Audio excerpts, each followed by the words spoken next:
Plus qu'une simple usine, Tridel est un concept intégré de traitement et de valorisation des déchets ménagers récoltés dans le canton de Vaud. En un an, ce sont 160 000 tonnes de déchets qui y sont traités.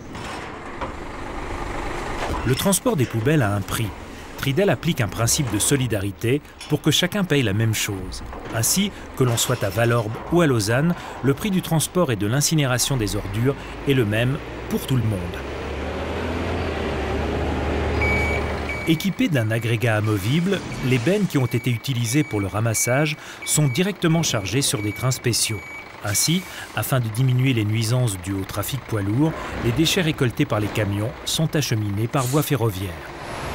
Les communes, n'ayant pas modifié leur logistique des transports, utilisent des centres de compactage leur permettant de transférer également leurs déchets par train jusqu'à Tridel.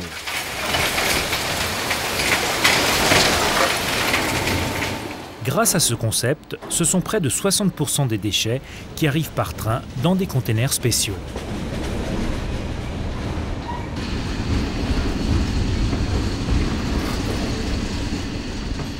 Tridel est relié au réseau ferroviaire suisse. À Lausanne, le convoi pénètre dans un tunnel long de 4 km qui débouche au cœur de l'usine. Construit dans la Molasse, ce tunnel s'étire incognito sous la ville. Il offre un accès rapide à l'usine et ceci sans nuisance pour la population. Tous les jours, ce sont en moyenne 5 trains de 4 wagons qui transitent par cette ligne ferroviaire.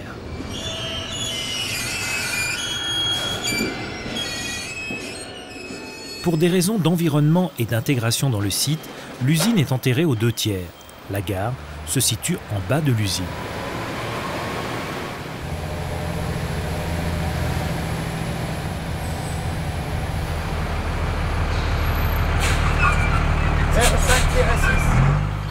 Après avoir été pesés, les déchets sont déversés et stockés dans une énorme fosse en béton de 10 000 m3, dont les murs font 60 cm d'épaisseur et 30 mètres de haut. Ici, c'est l'équivalent de 2 semaines de déchets qui peuvent être stockés en cas d'arrêt de l'usine. En temps normal, les fours fonctionnent 24 heures sur 24.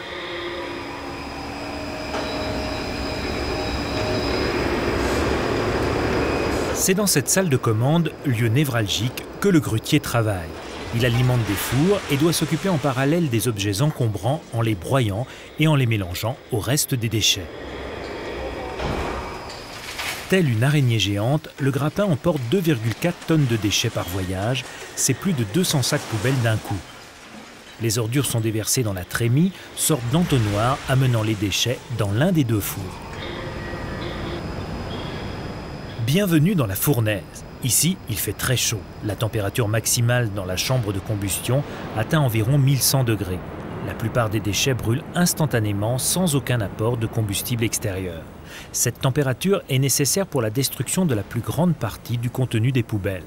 Pour atteindre une telle température, le feu est activé par un apport d'air pulsé sous la grille de combustion.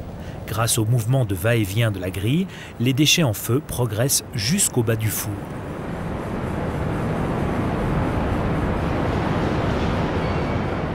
L'énorme chaleur produite est bien entendu récupérée dans la chaudière tapissée de 42 km de tuyaux dans lesquels circule de l'eau.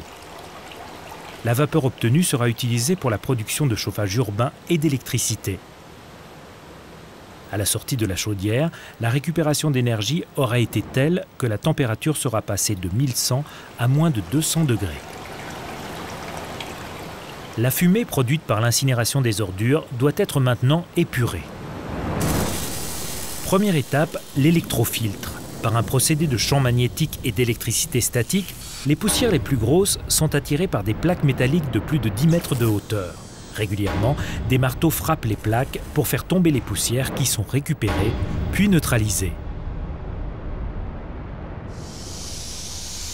Deuxième étape, le lavage humide de la fumée qui va éliminer les particules les plus fines. Pour commencer, les fumées traversent un rideau de gouttelettes d'eau projetées avant d'atteindre la tour de lavage. Ici, les fumées traversent les différents étages. Au programme, vaporisation d'eau et captation des poussières. Pour terminer, un mélange d'eau et de soude vaporisée neutralise chimiquement les fumées. Dernière étape, les fumées traversent un catalyseur comme pour une voiture pour absorber et neutraliser les oxydes d'azote.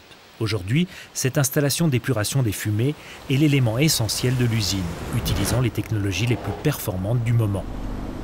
Poussées par un puissant ventilateur, les fumées épurées sont finalement lâchées dans l'atmosphère à travers la cheminée de 80 mètres. Grâce à ces procédés novateurs et à des contrôles continus, Tridel affiche des résultats excellents de 90% inférieurs aux normes légales de protection de l'air. Autre élément essentiel, la valorisation de l'énergie thermique récupérée lors de l'incinération. L'eau chauffée dans les 42 km de tuyaux de la chaudière est transformée en vapeur à 50 bars de pression. Elle permet de faire fonctionner une turbine couplée à un générateur d'une puissance maximale de 20 MW. La vapeur récupérée est également utilisée pour l'alimentation de nombreux immeubles et bâtiments publics raccordés à l'important réseau de chauffage urbain de la ville de Lausanne. Par cette combinaison de production de chauffage à distance et d'électricité, l'usine Tridel a un des meilleurs rendements de Suisse avec plus de 50% de valorisation. Elle permet de chauffer et d'éclairer 18 000 personnes, soit l'équivalent d'une ville comme Vevey ou Nyon. En hiver, Tridel fournit essentiellement le réseau de chauffage urbain. En été, l'usine produit plus d'électricité. Pensez-y la prochaine fois que vous allumerez la lumière ou utiliserez le radiateur pour sécher vos serviettes de toilette. Ce sera peut-être grâce à l'énergie provenant de la combustion de vos poubelles. Les déchets transformés en énergie, la boucle est ainsi bouclée.